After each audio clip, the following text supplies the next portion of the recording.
হযরত মালিক ইবনে দিনার আল ইরাকি আল বসরি মদ খাইতেন এবং খুব নেশা করতেন। তিনি অনেক সম্পদের মালিক।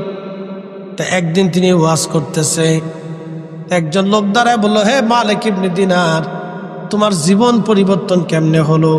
অথচ কয়েক বছর আগেও তোমাকে মদ খাইতে দেখেছি, এখন তুমি ওয়াজের মঞ্চে বসে বসে ওয়াজ করো, কারণ কি? মালিক ইবনে দিনার বললেন, হো আল্লাহর বান্দা, ঠিক বলছো।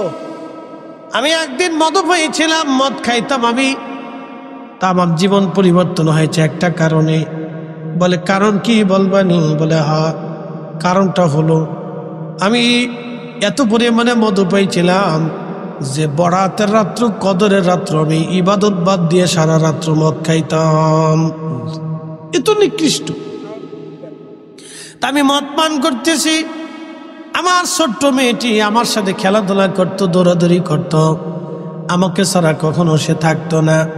তো মেয়েটা দৌড়ায় এসে এসে মদের ছোট ছোট বোতলগুলি ফেলে ফেলে দিত। আমার কাছে খুব ভালো লাগতো, মেয়েটা মদের বোতলগুলি ফেলে ফেলে দিত, পেয়ালা ফেলে ফেলে দিত। আমার এই ছোট্ট মেয়েটি, আমি কদরের রাত্রিবেলা মদ পান করতেছি, মেয়েটা মদের বোতলগুলি ফেলে ফেলে দিল। পরের বছর আমি কদরের রাত আসছে, কদরের রাত আসার পরে আমি রাত্রিবেলা আবার মদ পান করতেছি, কিন্তু মদের বোতলের দিকে তাকায় তাকায় আমি কাঁদতেছিলাম, কারণ মাত্র 3 মাস আগে আমার মেয়েটা মারা গেছে। মেয়েটার শোকে আমি কাঁদতেছি, মাত্র 3 মাস আগে মেয়েটা মারা গেল। আজকে যদি বেঁচে থাকতো তাহলে আজকে রাত্রেও আমার মদের বোতল ফেলে দিত। কেঁদে কেঁদে আমি ঘুমিয়ে পড়েছি। স্বপ্নের ঘরে দেখতেছি কিয়ামত কায়েম হয়ে গেছে, কঠিন হাসরের মাঠ, কোটি কোটি মানব, চারিপাশে আগুন, জাহান্নামের লেলিহান শিখা, প্রচন্ড গর্জন। পাগল পড়া হয়ে গেলাম, হাসরের মাঠ কায়েম হয়ে গেল। এই মাঠটা দেখার পরে আমি লক্ষ্য করলাম একটা বিরাট বড় অজগর সাপ, চোখ কালো, কপালের উপর তিলক, খুবই ভয়াবহ বিভৎস তার চেহারা। সে এসে আমাকে তাড়া করতেছে ধরার জন্য। আমি ওই সাপটাকে বাঁচার জন্য খুব দ্রুত গতিতে দৌড়াইতেছিলাম। আল্লাহর নবী বলেন, আমার উম্মত রে, জাহান্নামের সাপ, কবরের সাপ এত ভয়াবহ, আমি একবার যদি কামড় দেয় 40টা বছর বিষের ক্রিয়া চলতে থাকবে।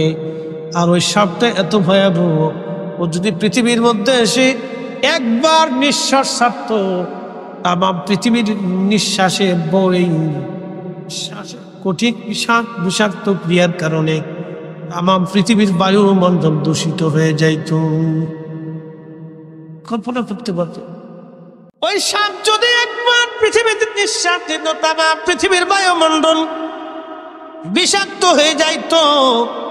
হযরত মালিক ইবনে দিনার বলতেছেন, দুনিয়ার মানুষকে আমি সেই সময় পাগল পাড়া হয়ে দৌড়াইতে লাগলাম সব থেকে বাঁচার জন্য। বহু লোক বসা, সুন্দর কাপড় চোপড় পড়া, ওই বৃদ্ধ লোকের পাশে আমি যা বললাম, হে আল্লাহর বান্দা, একটা অনেক বড় অজগর সাপ আমাকে তাড়া করতেছে ধরার জন্য, তুমি আমাকে সাহায্য করো। তখন এই বৃদ্ধ ডাক দেয়া বলল, মালিক ইবনে দিনার, তোমাকে সাহায্য করার মতো শক্তি আমার নাই, অতএব তোমার চিন্তা তুমি করতে থাকো।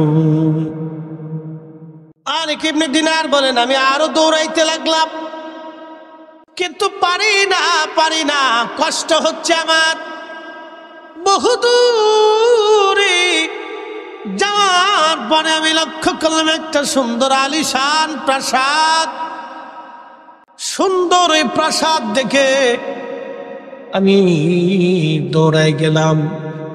যেতে যেতে দেখি এই প্রাসাদের ভিতরে হাজার হাজার লক্ষ লক্ষ দোলা করতেছে।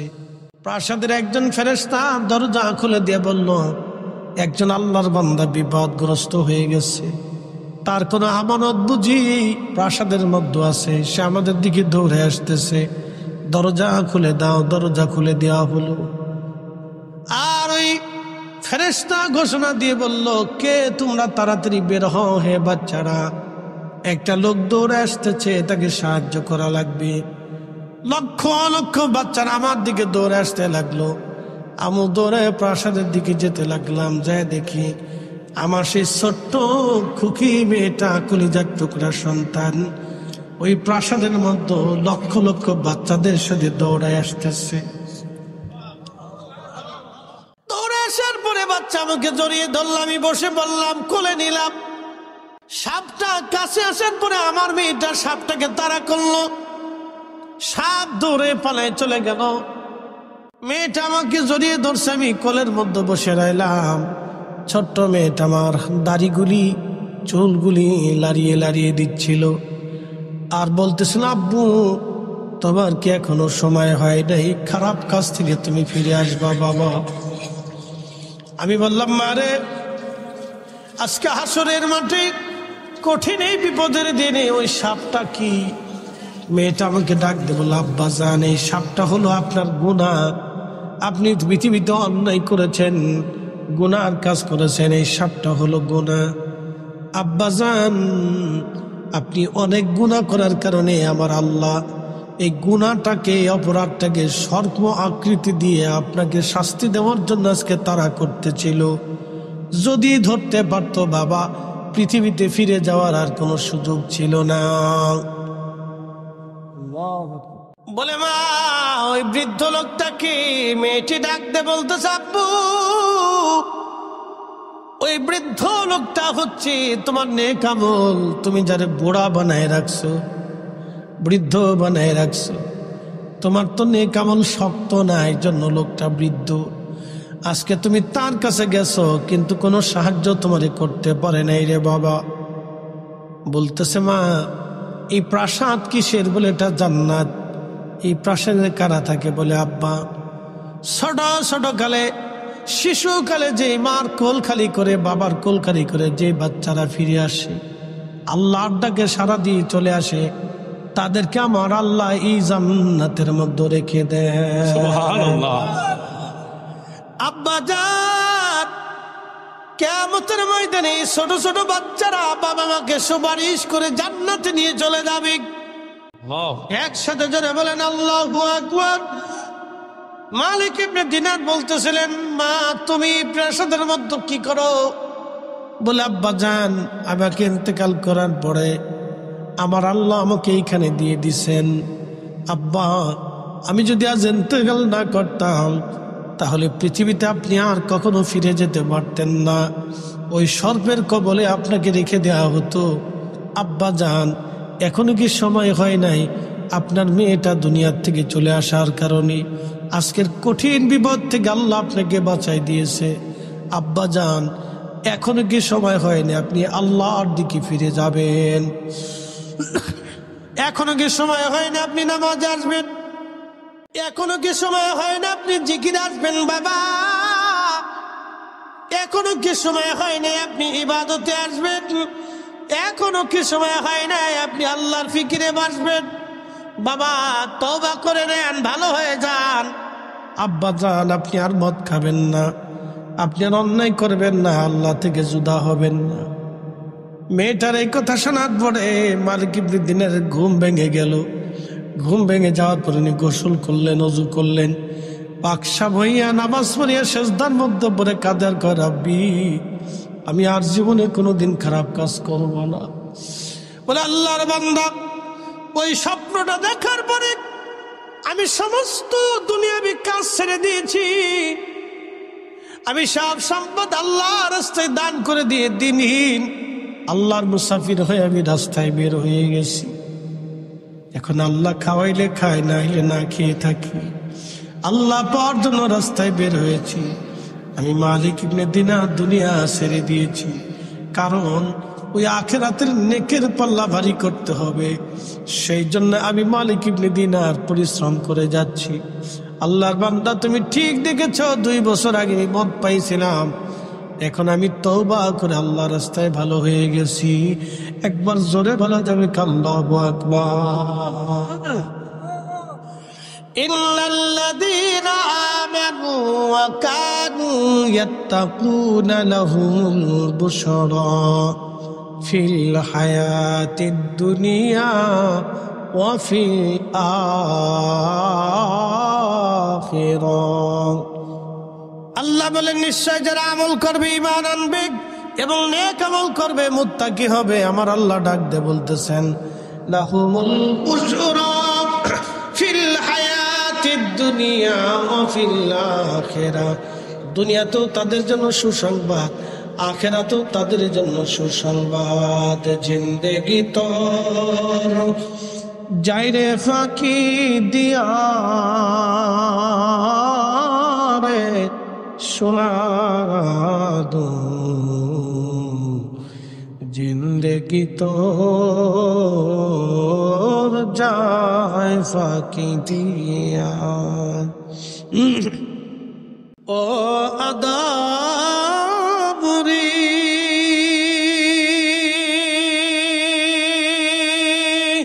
কাবিনের ওই কোলেতে কাল ঘুমেতে রইলি তুই, সারা নিশি কাটাইলি তুই ঘুমাইয়া ঘুমাইয়া রে সোনার আদু, জিন্দেগি তোর যায় ফাঁকি দিয়া। ও আদম রে পাগ ধরিয়া গেছে দাড়ি, দন্ত বাসে গোটা চারি, সমন জারি গিয়াছে করিয়া রে সোনার আদম, জিন্দেগি তোর যায় ফাঁকি দিয়া। হাজিরিন ফিরে আসি আল্লাহর পথে, ফিরে যাব কার কাছে? আল্লাহর কাছে। ফিরে যেহেতু চলে যেতেই হবে, কিছু নিতে হবে। আম জাম কলা কাঁঠাল মিষ্টি দই সোনা দানা টাকা পয়সা, এইগুলি কিছুই নিয়ে যাওয়ার কোনো সুযোগ আমাদের হাতে নাই। নিতে হবে দুইটা জিনিস, এক নম্বর ঈমান, দুই নম্বর আমল। এক নম্বর ঈমান, দুই নম্বর আমল। এক নম্বর ঈমান, দুই নম্বর আমল। আল্লাহ বললেন ইন্নাল্লাযীনা আমানু ওয়া আমিলুস সালিহাতি উলাইকা হুম খায়রুল বারিয়া। ঈমানে আমলে যারা পাকা, সৃষ্টির মধ্যে তারা সেরা, সৃষ্টির মধ্যে তারা সেরা। একসাথে যারা বলবেন কি আল্লাহু আকবার। মানুষ মরে যাওয়ার 24 ঘন্টা পরে পায়খানার রাস্তা দিয়ে পোকা বের হয়ে আসে। মানুষ মারা যাওয়ার 24 ঘন্টা পরে পায়খানার রাস্তা দিয়ে পোকা বের হয়ে আসে। ওই পোকা তামাম শরীরে ছড়িয়ে যায়, ছড়িয়ে যে এই পোকাটা মানব শরীরে ছড়াইয়া দুর্গন্ধ ছড়াইতে থাকে। এই প্রচন্ড দুর্গন্ধে মানুষ কাছে যেতে পারে না, সবাই পাগল পারা হয়ে যায়। তাড়াতাড়ি করে খাটিয়ায় করে নামাও, কবরে দিয়ে দাও গোসল করাইয়া, যত তাড়াতাড়ি সম্ভব আপনাকে আমাকে কবরে নামাবে। 24 ঘন্টায় মানুষের শরীর পচে যায় না, মূলত 24 ঘন্টার ভিতরে পায়খানার রাস্তা দিয়ে পোকা বের হয়। যদি আল্লাহর বান্দা কামিল হয় তাহলে পোকা আসবে না। একসাথে বলবেন আল্লাহ।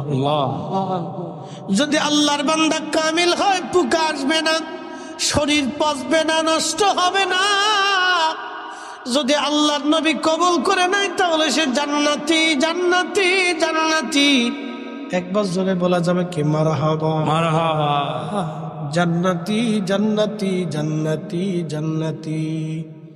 আল্লাহ এই সমস্ত বান্দাদেরকে কোরআনে ডাক দিলেন ইয়া আইয়াতুহান নাফসুল মুতমাইন্না তুরজিই ইলা রাব্বিকি রাদিয়াতাম মারদিয়া।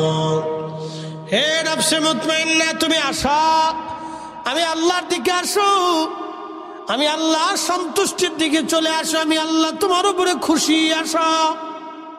আমি আল্লাহ তোমার উপরে খুশি, তুমি আসো। ফাদখুলি ফি ইবাদি ওয়াদখুলি জান্নাতি। আমার ইবাদত গুজার বান্দা, আমার ওলি, আমার বন্ধু, আমার সন্তুষ্ট প্রাপ্ত বান্দাগুলি যে জান্নাতের মধ্যে, তুমি সেই জান্নাতে চলে আসো। এই জন্য কারো কারো কবর আল কবরু রাউযাতুম মিন রিয়াজিল জান্নাহ, কারো কারো কবর আল্লাহ জান্নাতের বাগান বানিয়ে দেয়। না না, জোরে বলেন আল্লাহু আকবার। কারো কারো কবর আল্লাহ কি করে দেয়? জান্নাতের বাগান বানিয়ে দেয়। আমাদের দেশে এক দল আছে, আমিন আছে না ভাই? আছে। আমাদের দেশের যেটা আরবেরটা বলতেছি না, আরবেও কিন্তু মক্কাতে আমিন, মদিনাতে আমিন, একসাথে সবাই পড়তেছে। আর হানাফি যারা তারা পড়ে না, মালিকেরা পড়ে না, অনেকে পড়ে না, কিন্তু শাফিঈ মাযহাবের যারা তারা জোরে আমিন বলে আমিন। বাংলাদেশে যারা আছে একদল, এরা বলে কি জানেন নি? এদের একটা বদ আকীদা আছে, চরম বদ আকীদা তাদের, মারাত্মক বদ আকীদা তাদের। তারা বলে মুহাম্মাদের কবর, মুহাম্মদ সাল্লাল্লাহু আলাইহি সাল্লামের কবর, কবরই বলা লাগবে, রওজা বলা হারাম। নবীর কবরকে রওজা বলা যাবে না, রওজা বলা যাবে না। আমার রসুলের কবরকে যারা রওজা মানে না, আমরা মনে করি তারা মুসলমানই হতে পারে না। ঠিক না? এগুলি ইহুদিদের দাদা।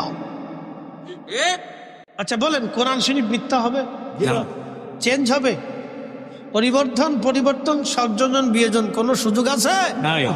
রব বলেছেন ফাদখুলি ফি ইবাদি ওয়াদখুলি জান্নাতি। আল্লাহু আকবার। আরে নবীর উপরে ঈমান আনার কারণে উম্মতের কবর যদি রওজা হয়, আল্লাহ আল কবরু রাউযাতুম মিন রিয়াজিল জান্নাহ। ইমাম বুখারী ইন্তেকাল করছে, 16 বছর তার কবর থেকে বেহেশতের ঘ্রাণ, সুবহানাল্লাহ, তার কবরের মাটি পর্যন্ত ঘ্রাণ হয়ে গেল। 16 বছর পর্যন্ত তার কবরের মাটি পর্যন্ত ঘ্রাণ। তো মানুষ ওই মাটি নিয়ে যেত, সুঘ্রাণ তো মাটি নিয়ে যেত। তো মাটির ভিতরে বরকত ছিল, বিভিন্ন বরকতের আশায় নিলে বরকত আল্লাহ দিত, কারণ এটা বরকতময় মাটি, তো বেহেশতের ঘ্রাণ মাটি পর্যন্ত ঘ্রাণ হয়ে গেছে। আপনি বুঝতে পারছেন তাহলে কি দামি মাটি, ঘ্রাণ হয়ে গেছে। তো মাটি নিতে নিতে নিতে নিতে নিতে নিতে নিতে নিতে নিতে বহু মাটি 16 বছরে চলে গেছে। তো এক আল্লাহর ওলি একদিন জিয়ারতে এসে দেখে সর্বনাশ, এইভাবে মাটি নিলে তো কবরই থাকতো না। তো ওই সময় দাঁড়ায় বলতেছে, রাব্বি, আপনি যদি এইভাবে সুঘ্রাণ বাহ্যিকভাবে রেখে দেন, তাহলে মানুষ মাটি নিতে নিতে শেষ করে বলবে, আল্লাহ আপনি সুঘ্রাণ বন্ধ করে দেন। ওই দিন থেকে আল্লাহ সুঘ্রাণ বন্ধ করে দিলেন। আচ্ছা বলেন, বুখারী দামি না নবী দামি? নবী। জোরে বলে নবী। বুখারী দামি না সাহাবীরা দামি? জোরে বলেন সাহাবী। ভয় নাই, ভয় নাই, জোরে বলেন। কোটি কোটি ইমাম বুখারীকে যদি এক পাল্লায় দেন, আর হযরত আবু বকরের জুতা আর এক পাল্লায় দিল, ওই জুতার ওজনের সমান হবে না, ঠিক কিনা? কোটি কোটি বুখারী, কোটি কোটি বিলিয়ন কোটি বুখারী এক পাল্লায় দিবেন, আর হযরত আবু বকরের জুতা মুবারক আর এক পাল্লায় দিবেন। সাহাবী, সাহাবী রাসূল, এই উম্মতের সর্বশ্রেষ্ঠ ব্যক্তি সিদ্দিক আকবর। নবী নিজে তাকে সিদ্দিক বলেছেন, সত্যবাদী বলেছেন। উহুদে পাহাড়ের উপর রাসূল বসছেন, সহিহ বুখারী হাদিস। তো পাহাড় কাঁপতেছে, আল্লাহর নবী পাহাড়ের উপরে তাই পা মুবারকের পিছনের অংশ দিয়ে আঘাত করলেন, আঘাত করে বললেন, হ্যাঁ পাহাড় থামো, উহুদ থামো, তোমার উপরে একজন নবী, একজন সিদ্দিক, 2 জন শহীদ উপস্থিত। আল্লাহর নবী নিজে, আবু বকর, ওমর, উসমান, মারহাবা বলবেন না? ওমরও শহীদ হইছে, ওসমানও শহীদ হইছে। হযরত আবু বকর সিদ্দিক, তোমার উপরে একজন নবী, নবী মানে আমার নবী, আর একজন সিদ্দিক, আর একজন, 2 জন শহীদ। রাসূল যা বলছেন তাই ঠিক, 2 জন শহীদ হয়ে গেল, একজন সিদ্দিক রয়ে গেল। কোটি কোটি বুখারী এক পাল্লায় দিলে ওনাদের জুতা মোবারকের এক পাল্লায় দিলে জুতার ওজনের সমান হবে না, কিন্তু ইমাম বুখারীর কবরকে আল্লাহ রওজা বানাই দিল। আরে ইমাম বুখারী নবীর হাদিসের খেদমত করার জন্য যদি তার কবর থেকে আল্লাহ রওজা বানায় দেয়, তাহলে যার হাদিসের খেদমত করলো তার কবর কি পরিমাণে দামি হতে পারে। রওজা রওজা রওজা যারা মানবে না তারা সব কয়টাই বেআকিদা, তারা সব কয়টাই নাফরমান। কথা বলেন ঠিক কি নয়? ওই যে বলছিলাম অনেক ধর্ম আছে, ধর্মের বিশ্বাস আছে, মনে আছে না আপনাদের? এবারে বিশ্বাসে চলে যাই।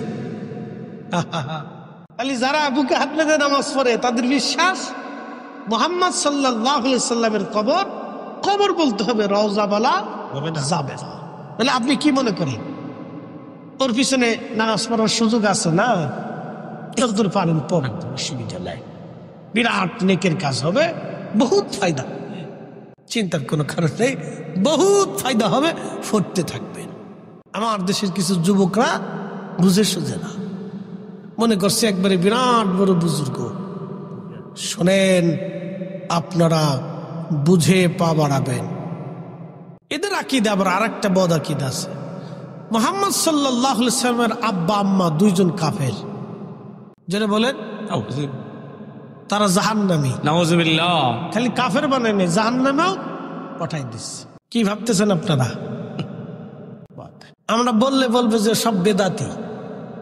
কি কয়? বেদাতি, মাজার পূজারি, কবর পূজারি বেদাতি।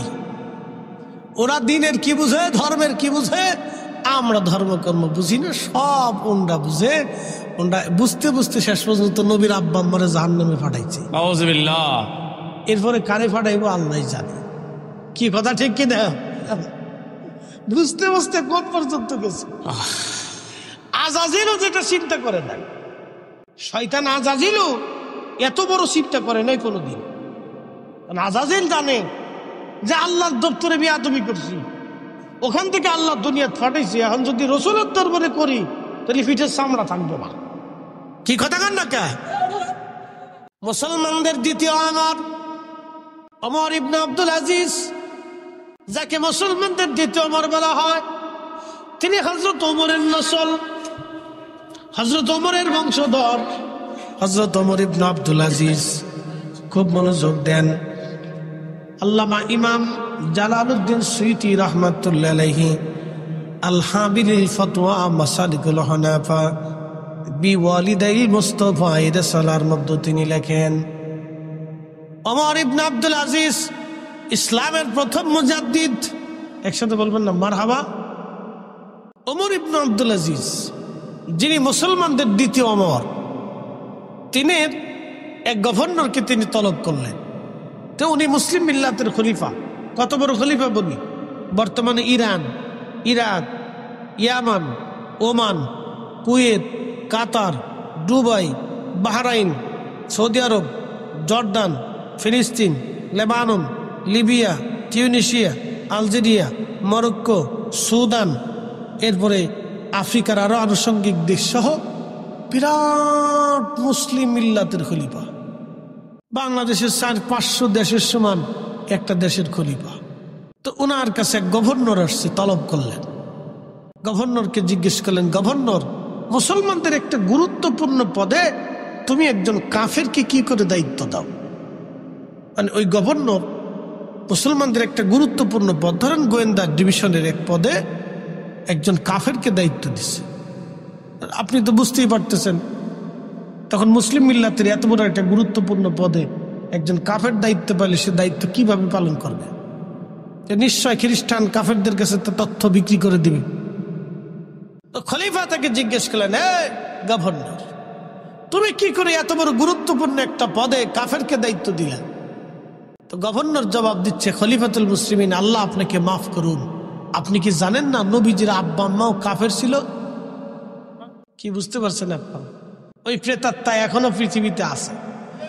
কথা কর না কেন? তখনও ছিল, এখনো কিয়ামত পর্যন্ত। ও না থাকলে তো আমরা হক বাতিল বুঝতাম না। কথা ঠিক কিনা? ও আসলে তো আমরা হক বাতিল বুঝি।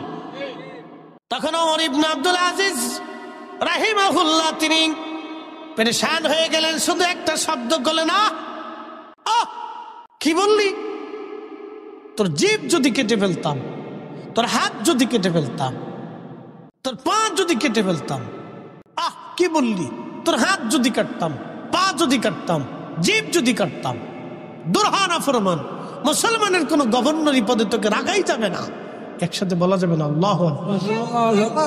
তাহলে আপনি কি বুঝতেছেন?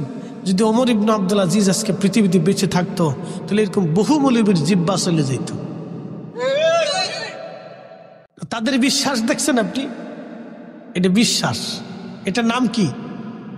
এই বিশ্বাসের উপরে তারা এখনো সালাত আদায় করে। রসুলের আব্বা আম্মাকে জাহান্নামে পাঠায় তারা এখনো আল্লাহকে সিজদা দেয়। কত হাজার বছর সিজদা হবে বলেন তো? আচ্ছা আপনারা বলেন, আপনারা যদি আমার বাবাকে গালি দিয়ে, আমার আব্বারে গালি দিয়ে আপনারা আমার সামনে এসে বলেন, হুজুর আপনার ওয়াজ খুব মজা লাগে, কি কথা কন না কেন? হুজুর আপনার ওয়াজ খুব মজা লাগে, কিন্তু আপনি এসে আমার আব্বারে দুটো গালি দিয়ে বললেন, হুজুর এই যে আতরটা দিলাম নেন, এ কেমন হবে বলেন? গরু মাইরে জুতা দান নাকি না? হ্যাঁ, গরু মাইরে জুতা দান। ওরা ভাবতেছে আমরা খুব বুজুর্গ, অনেক নেকের কাজ করে ফেলছি, অনেক নেকের কাজ করছি, বিরাট পাক্কা মুসলমান আমরা। ও নিজের ইমান নষ্ট করতেছে, আরো 10 জনের ইমান নষ্ট করতেছে। কথা কন ঠিক কিনা? এই সমস্ত বাতিল থেকে আমাদেরকে অনেক দূরে থাকতে হবে। আগুন থেকে যেভাবে দূরে থাকতে হয়, এই সমস্ত বাতিল থেকে আমাদেরকে দূরে থাকতে হবে। ঠিক কিনা? কতটা ইমান বিধ্বংসী বক্তব্য আপনি শুনলে গা শিহরে উঠবে। আচ্ছা, জাহান্নামে যাওয়ার জন্য কত বছর লাগে? জাহান্নামে যাওয়ার জন্য কত হাজার বছর গুনাহ করা লাগে বলেন তো? একটা কথা যথেষ্ট, মুহাম্মদ সাল্লাল্লাহু আলাইহি সাল্লামকে মানি না, আল্লাহ রসুলকে মানি না, শেষ। জাহান্নাম কি আর, জান্নাত কি আর আছে? কথা কন না কেন? আছে। আমাদের দেশে আরেক দল আছে, আহলে কোরআন। আমরা কোরআন মানি কিন্তু আল্লাহ রসুলের হাদিস মানি না। নাউযুবিল্লাহ। যারা রসুল মানে না তারা কি আর মুসলমান থাকে? ইয়া আইয়ুহাল্লাযীনা আমানু আমিনু আমানু আমিনু, ইয়া আইয়ুহাল্লাযীনা আমানু আমিনু বিল্লাহি ওয়া রাসূলি। হে ইমানদার, আমি আল্লাহ মানার পরে আমার রসুল মানো। ইমানদার ইমান আনো, ইমানদার ইমান আনো আমি আল্লাহর উপরে, ইমান আনো আমার রসুলের উপরে। আমি আল্লাহর উপরে যেমনে ইমান আনবা, আমার রসুলের উপরে অমনে ইমান আনবা। আল্লাহু আকবার। নবী না মানলে ইমান আছে, হাদিস অস্বীকার করলে আর মুসলমান থাকে। কিন্তু বেচারা খুব জিকিরে ফিকিরে ইবাদত আছে, দাড়িও লম্বা, সেজদার জায়গা চিহ্ন কালা হয়ে গেছে। বাপরে বাপ, পাক্কা ইমানদার। নামাজও খুব ভক মতো পড়তেছে, হাদিস মানে না, নবীর হাদিস মানে না, আমার রসুলের জবানের কথা যারা মানে না, আমরা তাদেরকে মুসলমান মনে করতে পারি না। হাত উঁচু করে বলেন ঠিক না ঠিক? খ্রিস্টানদের আকীদা হচ্ছে, বিশ্বাস হচ্ছে আল্লাহ আছে। কি আছে? আল্লাহর বউ আছে। কি মনে হয় আপনাদের কাছে? আবার ফুলাফানু হয়েছে, নাউযুবিল্লাহ। তাদের বক্তব্য আল্লাহর স্ত্রী আছে, তাহলে স্ত্রীর সাথে আল্লাহ মিলন করছে। নাউযুবিল্লাহ। মিলন করার পরে হেতার আবার পেটে অন্তঃসত্ত্বাও হয়েছে, আবার বাচ্চাও হয়েছে। তারপরে তারা কাকে বলে জানেন? হযরত ঈসা আলাইহিস সালামের মা মারিয়ামকে আল্লাহর স্ত্রী হিসেবে মানে, আর ঈসা আলাইহিস সালামকে আল্লাহর ছেলে হিসেবে মানে। তখনই আল্লাহ বলে দিয়ে, লাম ইয়ালিদ ওয়া লাম ইউলাদ ওয়া লাম ইয়াকুন লাহু কুফুয়ান আহাদ। আল্লাহু লাম ইয়ালিদ ওয়া লাম ইউলাদ ওয়া লাম ইয়াকুন লাহু কুফুয়ান আহাদ। হুজুর আপনি বলে দেন আমি আল্লাহ জন্ম নেই না, জন্ম দেই না, আমি আল্লাহর স্ত্রী নাই, সন্তান নাই, পুত্র নাই, কারণ আমি আল্লাহ নিজে স্রষ্টা। আচ্ছা, যিনি সৃষ্টি করেন তার আবার বউ লাগবে কে? কি কথা কর না কেন? যৌবন সৃষ্টি করছে কে? পেটে সন্তান আসবে, এই সব পদ্ধতি সৃষ্টি কে করছে? একটা নির্দিষ্ট টাইমে আসবে, জরাই হবে, তারপরে আরো কত পদ্ধতি আছে না? সন্তান আসবে, ব্যথা করবে, সাথে আরো রক্ত আসবে, আরো কত কিছু, মহিলাদের যে সংক্রান্তগুলি থাকে এগুলো তো আমরা অত কিছু জানি না। তো ডাক্তাররা, গাইনি ডাক্তাররা ভালো করে বুঝবে। তো নারী সংক্রান্ত যে কাজগুলি আছে আল্লাহ তো এগুলি নিজে সৃষ্টি করছেন, তার আবার ফুলার দরকার কি? তার আবার মিলনের দরকার কি? তো নিজেই ওই যৌবন আল্লাহ নিজেই সৃষ্টি করছে, তার আবার ওটার দরকার কি? তো নিজে তো স্রষ্টা, স্রষ্টার আবার বউয়ের দরকার কি, ফুলাফানের দরকার কি? সব মানুষই তো তার সৃষ্টি, সব মাখলুকে তার সৃষ্টি। ঠিক আছে, ঠিক আছে নাকি না? এই হচ্ছে কিছু ভ্রান্ত আকিদা। আমাদের দেশে আর এক দল আকিদা আছে, যারা বুকে হাত বেঁধে নামাজ পড়ে, তাদের আর একটা বিশ্বাস আছে। শোনেন, বিশ্বাস হলো সবচেয়ে বড় জিনিস, বলে দিয়ে যাই। তাদের একটা বিশ্বাস আছে, বলে কি বিশ্বাস? তারা বিশ্বাস করে আল্লাহ নিরাকার, আল্লাহ আকার। আর আহলে সুন্নাত ওয়াল জামাতের বিশ্বাস হচ্ছে আল্লাহ নিরাকার। একসাথে বলবেন আল্লাহু আকবার। আচ্ছা, আপনাদেরকে বলি, আল্লাহর এই পৃথিবীতে যাহা কিছু আছে, আকাশ দৈর্ঘ্যপ্রস্থ আছে না নাই? নক্ষত্র দৈর্ঘ্যপ্রস্থ আছে না নাই? আছে। তারও কিন্তু দৈর্ঘ্যপ্রস্থ আছে, সীমানা আছে, জায়গা দখল করে আছে। বাতাস, যদিও এটা দেখা যায় না, কিন্তু বাতাস এটাকে ধরা যায় কিনা? ওজন আছে কিনা? আছে, বাতাসেরও ওজন আছে। এই যে আলো, এই আলোটা দেখা যায় কিনা?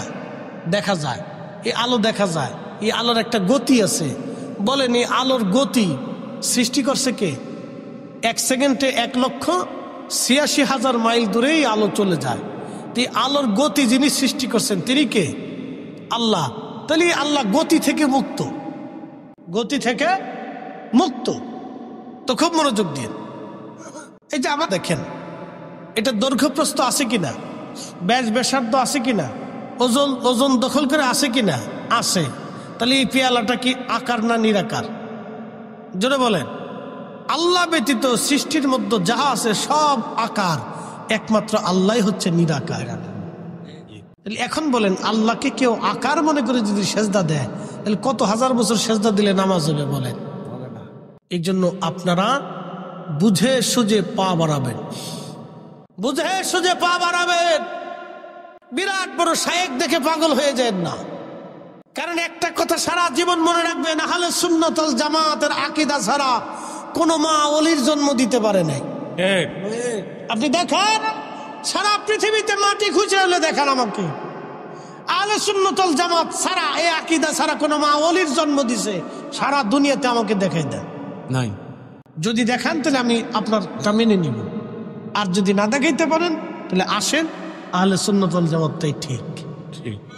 মানুষ কম হয়ে আর বেশি হতে সাথে কিছু যায় আসে না, কারণ আমাদের এই জামাতেই ওলি এসেছে, এই আকীদাতেই খাজা বাবা আজমেরি, এই আকীদায় হযরতে মুজাদ্দিদ আল ফেসানি, এই আকীদায় হযরতে শাহ সুফি হযরত শাহজালাল ইয়ামানি মুজাররিদি, এই আকীদায় ফতে আলী রাসূলুল্লাহ, এই আকীদায় হযরতে আলা হযরত, এই আকীদার ভিতরেই হযরতে বাহাউদ্দিন নকশবন্দ বুখারী, এই আকীদার ভিতরে কুতুবউদ্দিন কাকি, নিজামউদ্দিন আউলিয়া, যত ওলি আসছে, ইমাম আজম, ইমাম শাফি, ইমাম আহমদ ইবনে হাম্বল, ইমাম মালিক, ইমামুল আজম আবু হানিফা থেকে শুরু করে বড় বড় ইমাম মুহাদ্দিস আইম্মা ইকরাম, উলামা, ফুদালা, নুজাবা, নুকাবা, সব এই আকীদার ভিতরে।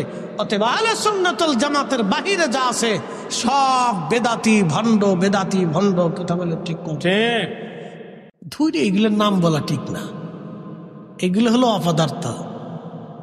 একটা কথা মনে রাখবেন, কিছু অপদার্থের নাম বললেও এটা ভুল হয়। যারা সত্য ত্যাগ করে ভ্রান্ত পথের দিকে চলে যায় তাদের নাম না বলাই ভালো। এগুলি বইলে আজ প্রচার করে কোনো লাভ নাই, এগুলি এমনি ফেসে যাবে। কি কথা কন না কেটে, এগুলি এমনি ফেসে যাইব গা, এটা এমনি ফেসে যাইব গা, এটা রিজেক্টেড মাল, এটা চলে গেছে গা, গোনা অনে যাইব গা, ফসা মাল। এগুলো দিয়ে আপনার শোনেন, আহলে সুন্নাত ওয়াল জামাতে কে থাকবে না থাকবে না, এটা দিয়ে আহলে সুন্নাত ওয়াল জামাত চলে না। এটা রাসূলের জামাত, সাহাবায়ে কেরামের জামাত, আউলিয়া কেরামের জামাত, শাহজালালের জামাত, খাজা বাবা আজমিরের জামাত, হুজুর গাউসে পাকের জামাত। কথা বলেন ঠিক না বেটি? কে থাকবে থাকবে না এটা দিয়ে আহলে সুন্নাত ওয়াল জামাত চলে না, বরং আমরা আহলে সুন্নাত ওয়াল জামাত দিয়ে চলি। আমাদেরকে দিয়ে আহলে সুন্নাত ওয়াল জামাত চলে না, আমরা আহলে সুন্নাত ওয়াল জামাত দিয়ে চলি। তুই আজেরে বাজেরে কোনটা থাকলো না থাকলো ছাতা দেখার সময় আমাদের নাই। রিজেক্টেড মাল, ফসা মশা মাল হয়ে দেখছে জায়গা যুগে নেই, তেমন কিছু নেই, গেছে গা। তো যাই গে এরকম 2 সাইডে চলে গেলে 2 লাখ কোটি কোটি চলে গেলে কিচ্ছু আসে যায় না। এই জামাতে যারা থাকবে তারা ওলি হবে, ওলিরা এই জামাতে ছিল। আল্লাহ আমাদেরকে জামাতে থাকার তৌফিক দিন, বলেন আমিন আমিন। আসেন কিছু সময় আল্লাহ জিকির করে ইসমে জাত আল্লাহ আল্লাহ আল্লাহ আল্লাহ আল্লাহ আল্লাহ আল্লাহ আল্লাহ আল্লাহ আল্লাহ আল্লাহ আল্লাহ আল্লাহ আল্লাহ আল্লাহ আই গাহুন আল্লাহ কাঙ্গালে রে দেখা দিবানি আল্লাহ আল্লাহ আল্লাহ আল্লাহ बोला मेरे দেখা দিবানি গহনো বিজে কাঙ্গালে রে দেখা দিবানি আল্লাহ আল্লাহ আল্লাহ আল্লাহ আল্লাহ খিবার মনে চাই গহনো বিজে গোলামের দেখা দিবানি আল্লাহ আল্লাহ আল্লাহ আল্লাহ আল্লাহ আল্লাহ আল্লাহ আল্লাহ আল্লাহ আল্লাহ মনের যত পশগবন ভক্তি করতই 2 চরণ বনের যত পশগবন ভক্তি করতই 2 চরণ মেঘমালা ছায়া দিত গাওয়া আই গহন বিজে কোন সাধনে পাগিব তোমায় আল্লাহ আল্লাহ আল্লাহ আল্লাহ আল্লাহ আল্লাহ আল্লাহ আল্লাহ আল্লাহ মেরে দেখা দিবানি গহন বিজে কোন সাধনে পাগিব তোমায় আল্লাহ আল্লাহ আল্লাহ আল্লাহ আল্লাহ আল্লাহ আল্লাহ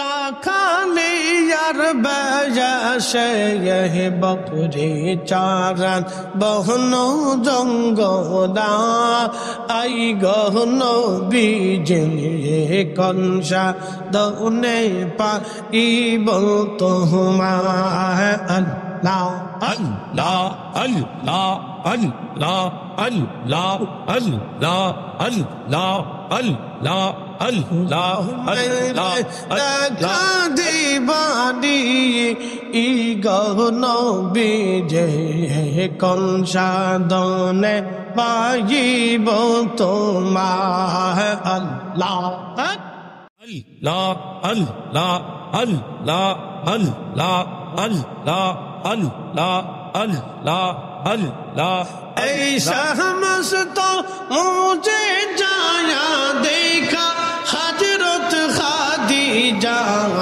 জীবন যৌবন সৌপিন আপনা এই গহন বিজে কোন সাধনে পাইব তোমায়